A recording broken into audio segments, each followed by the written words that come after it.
Hey everyone, welcome back to the RPGames YouTube channel and welcome back to the Lost Heir campaign journal. This is episode 2 in which I'm gonna talk a little bit about the characters that we are playing in this campaign. I gave a quick overview of the campaign in the very first campaign intro video, which you can find up here. But before I get into the characters, I want to give a quick shout out to Genki Gear for this really cool shirt. If you're looking for some geeky designs, then I'll leave a link in the description. I'm not sponsored by them in any way yet. But yeah, check them out. There's a bunch of cool roleplay designs there.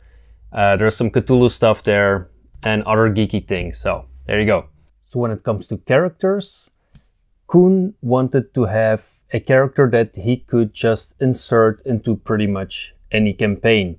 So he wanted the background for his character to be as generic as possible. That meant that I could go wild with my background. So I did. Now what I really like to do is when I'm reading fluff, when I'm reading parts about the world, I want to find pieces that inspire me to create characters. And that is exactly what happened in the case of this campaign. And I found inspiration in this book, The Seekers of Secrets, a Pathfinder Chronicles book, and I will tell you exactly where the inspiration came from. So, enormous skeletal remains rivaling the largest known dragons and krakens adorn the finest halls of learning in the civilized survivor states of Imperial Heliax, and living creatures such as mammoths, woolly rhinos, and even dinosaurs, fetch outrageous prices from nobles hoping to stock their menageries from Corentin to Opara. These beasts have inspired numerous Pathfinder excursions in the centuries since the founding of the Society, including the famous Lost expedition of a Pathfinder team led by Szura Solistar, a princess of Heliax whose disappearance in the caverns below the Tusk in 4638 AR robbed the imperial house of Azkaban of its Lost Heir and shifted the balance of power in the Empire to the infamous House Troon. For decades, Pathfinder agents and allies of the Azkabans sought in vain for a sign of Szura's retinue, hoping to restore her line to the throne. Some would-be revolutionaries among the Chalish exile community in Absalon still attempt to drum up interest in a new expedition to this end, in hopes of finding a living heir capable of challenging the overwhelming influence of the thrice-damned House of Troon. Now, for the sake of our campaign, we have changed a few details from the official storyline. The date in which the expedition disappeared is not very relevant for us since we didn't really define in which year we are actually playing our campaign. And another thing we did was we changed the location of the disappearance from the realm of the Mammoth Lords to Ustalav. Now, let's take a closer look at one of the characters, which is Aylana Solistar, also known as Aylana Dhorne. Now you will see here some beautiful artwork from Dennis Fröhlich, and I will link to the artist's work in the description. Aylana is a 16-year-old Dhampir summoner. Now she has grown up in the care of Koen's character, Erasmus Dhorne.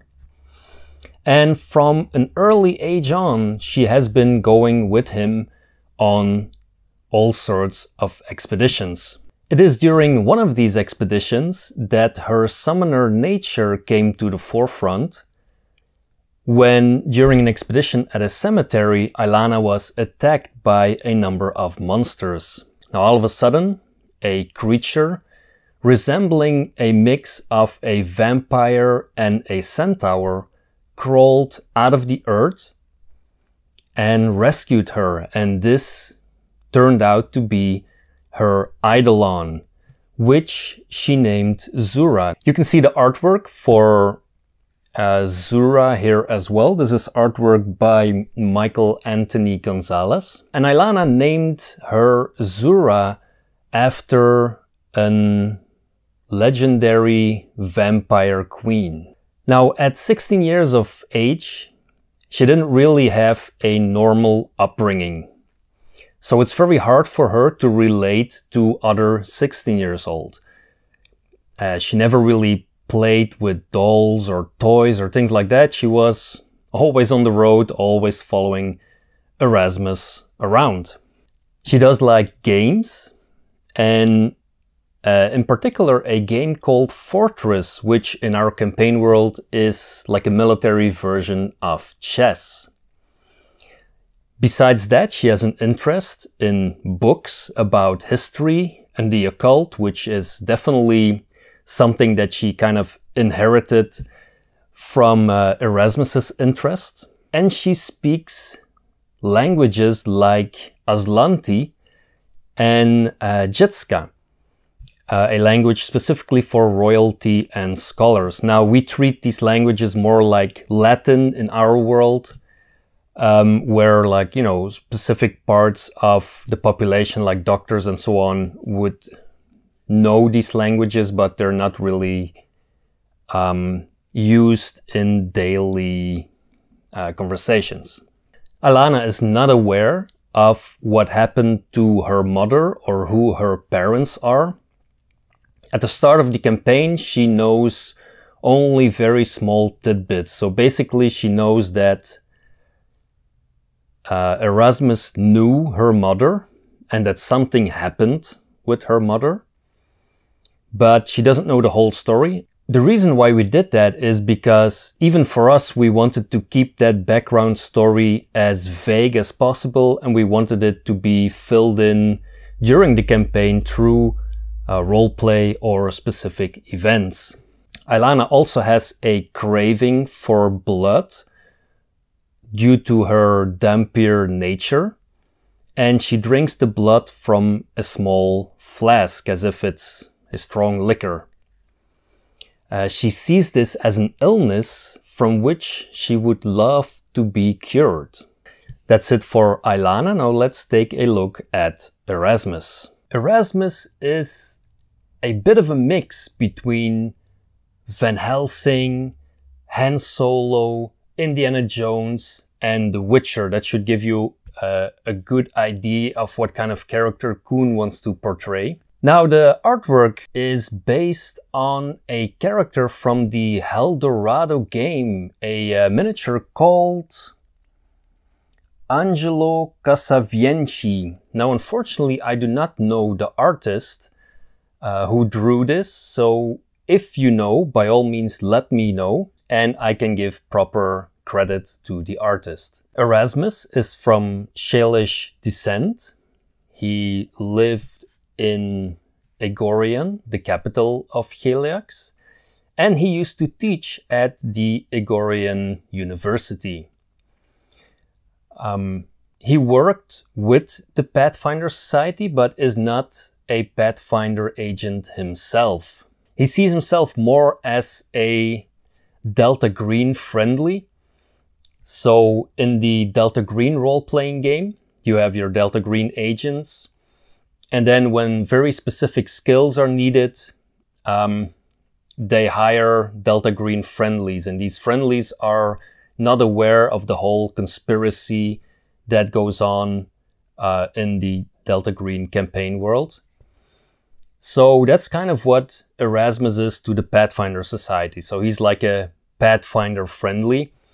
And if the society needs someone with a lot of occult knowledge or with knowledge on demonology, for example, then they would hire Erasmus. What is that background that I've been referring to several times already? So unbeknownst to House Droon and to the Pathfinder Society, Erasmus was actually a part of the Lost Expedition. And he's actually the only person that came out of that expedition. He grew up with Shariah Solistar, because his parents were in the employ of House Azkaban.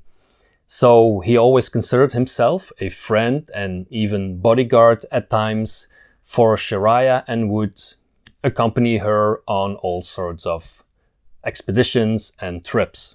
Now, the Lost Expedition was an expedition that Szura set up to investigate specific ruins in Ustalav. Now, those ruins were inhabited by a vampire, which Szura and Erasmus and the rest of the party were not aware of. When that vampire finally revealed himself, he decimated the whole party.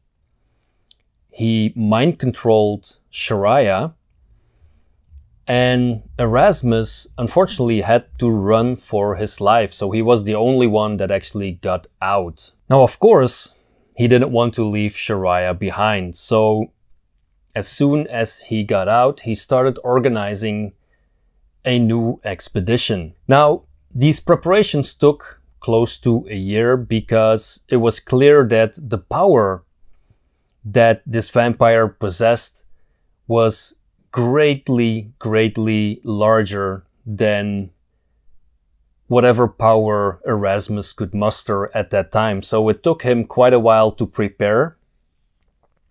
And when he returned, unfortunately, things did not go a lot better. Now, during that second expedition, Erasmus was able to circumvent the vampire for a while and he was actually able to locate Szura. However, Szura was still under a mind control, and not only that, she also turned out to be addicted to the blood that the vampire was feeding her. Now, an even bigger surprise for Erasmus was the fact that Szura was with child. She had a baby girl. Now, this baby girl, of course, is the Lost Heir in our campaign and is, surprise, surprise, my character, Aylana. While all of that is being revealed to Erasmus, the vampire makes another appearance and Erasmus is forced to flee once more. Now, the only thing that he could take with him was a small bundle which held Aylana's Solistar.